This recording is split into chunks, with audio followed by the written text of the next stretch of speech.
Getting more content. Your guide to fast and effective content curation.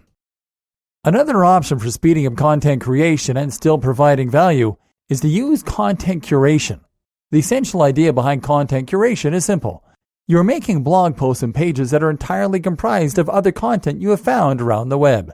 You can then recombine this content in order to create something new, along with adding your own commentary and context to make the post more interesting and to add your own value. But how do you go about doing this? And how can you make it a quick process without risking making your post less interesting or useful for your readers? The objective.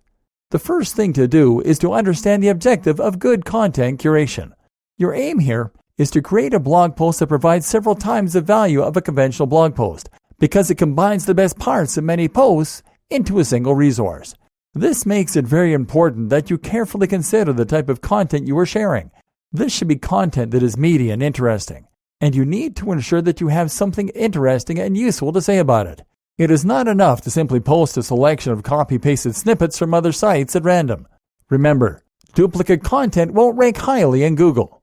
This is not our objective here, though. Our objective is to provide something useful for our visitors and to keep them coming back.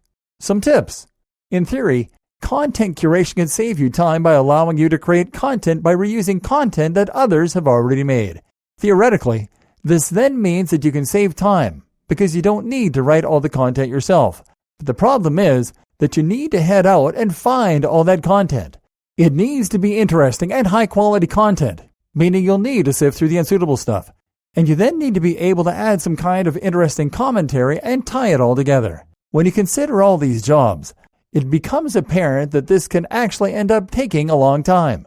A solution then is to try hiring someone to collect the content for you so that you can put it together and then add the commentary. Consider using a VAS, virtual assistant service, many of which will charge less than $1 per hour. Another tip is to make the most of the fact that you are borrowing content. Get in touch with the original owners of that content, and they may be able to help you promote the page as a way of saying thanks. And they might even link to you. This can also prevent potential copyright issues. Follow these tips and remember to offer value in all your posts, and content curation can be a great way to save time and get more done.